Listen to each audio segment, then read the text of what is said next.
Hello students, आज हम लोग फिजिक्स के क्वेश्चंस लेकर आए हैं और हम लोग इन क्वेश्चंस को ट्रिक्स के साथ करेंगे। तो सबसे पहला क्वेश्चन हम लोग देखते हैं। A wire of A resistance R is stretch so that its length increase by. अगर लेंथ इंक्रीज होती है 10% तो नया रेजिस्टेंस क्या होगा। इसको करने का जो प्रोसेस है मेन वो काफ़ी लंबा है। हम इसको ट्रिक के साथ करेंगे। हम लगाते हैं formula 2x plus x square upon 100। हम फॉर्मूला लगाएंगे, हमारा आंसर आ जाएगा। एक्स की जगह यहाँ ये परसेंटेज लिखनी है हमें, तो 2 लिखेंगे इंटू 10 प्लस 10 इंटू 10, क्योंकि एक्स की जगह हमें 10 रखना है, अपॉन 100। तो ये पूरी चीज़ कैंसिल हो जाएगी, यहाँ 1 बचेगा सिर्फ। 20 को 1 से प्लस करेंगे, आंसर हमारे पास 21% आ जाएगा। ठीक है, नेक्स्ट क्वेश्चन है हमारे पास, which of the following wire all made up of same material. Same material है, इस अगर सेम मटेरियल होता है तो रेजिस्टिविटी उसकी सेम होती है, याद रखिएगा। अगर कोई भी मटेरियल सेम है तो उसकी रेजिस्टिविटी सेम होती है। और resistivity does not depend on length, resistivity कभी भी लेंथ के ऊपर डिपेंड नहीं करती। अब हमें बताना है ऑल विच रेजिस्टेंस किसका ज़्यादा होगा। तो अब रेजिस्टेंस निकालने के लिए हमारे पास फॉर्मूला होता है R is equal to rho L upon ए।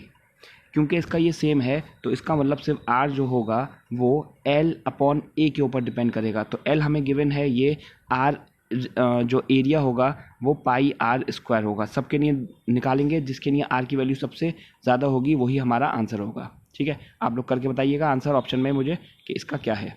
ठीक है, इसको क्वेश्चन नंबर 2 कंसिडर कर लेते हैं। तो 2 का आंसर आप लोग बताइएगा ऑप्शन में। नेक्स्ट क्वेश्चन आता है हमारे पास, the resistance of the two conductors are in the ratio. ठीक है, हमें रेजिस्टेंस 1 और 4 दिया हुआ है। ठीक है, the join in parallel equal in resistance, और ये 4 ओम रेजिस्टेंस से कनेक्ट हुआ है। The resistance of the conductor R.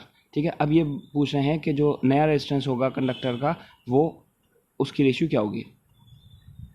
ठीक है, तो ये कह रहे हैं 2 रेजिस्टेंस है हमारे पास,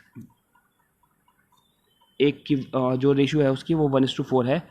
वैन ज्वाइन इन पैरेलल, जब इनको ज्वाइन किया जाता है पैरेलल में तो हम क्या करते हैं, इसको x मान लेते हैं। तो 1/x अपॉन 1/4x, जब इसको ज्वाइन किया जाता है तो ये 1/4 वैल्यू देता है। ठीक है, यहाँ से x की वैल्यू हम निकाल लेंगे, x की वैल्यू निकाल के उसको 4 से मल्टीप्लाई कर देंगे, हमारा आंसर आ जाएगा। वो करने की ज़रूरत हमें नहीं पड़ती अगर हमारे पास यहाँ 4 से मल्टीप्लाई नहीं हो रहा, लेकिन सारे जो नंबर्स हैं वो 4 से मल्टीप्लाई ही हो रहे हैं, इस वजह से हमें करना पड़ेगा सॉल्व।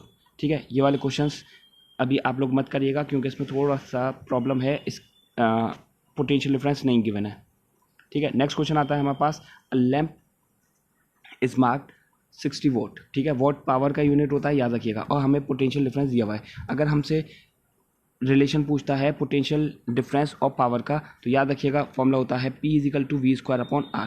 ये रिलेशन है पावर और पोटेंशियल डिफरेंस का। तो अब हमसे पूछा जाता है कि इसमें जो कंजप्शन होगा एनर्जी का वो किस में ज़्यादा या किस में कम होगा। ठीक है, अच्छा फिर से समझिए क्वेश्चन। ये कह रहे हैं पहले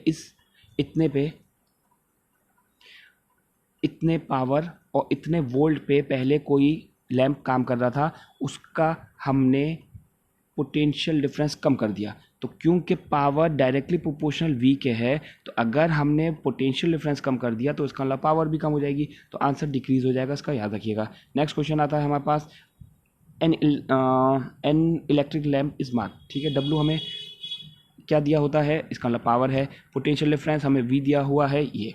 इफ़ इट इज़ ऑपरेट, अगर हमने इस पर ऑपरेट किया तो करंट कितना होगा, याद रखिए। ज़रा देखिए, सबसे पहले हम इस रिलेशन से क्या निकाल सकते हैं, इस रिलेशन से हम निकालेंगे रेजिस्टेंस। ठीक है, याद रखिएगा किसी भी एक लैम्प के लिए जो रेजिस्टेंस होगा वो सेम रहता है हमेशा। तो R की वैल्यू हम निकालने के लिए क्या फॉर्मूला लगाते हैं, V² अपॉन P।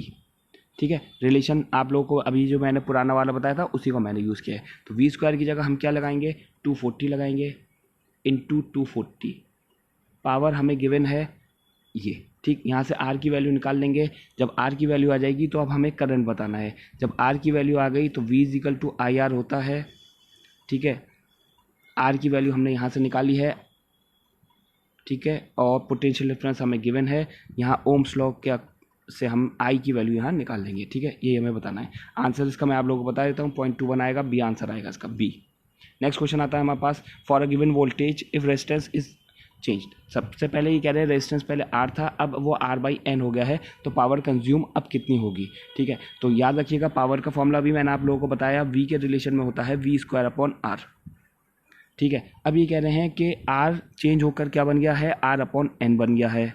ठीक है, तो R/N अगर बन गया है तो हम क्या करते हैं,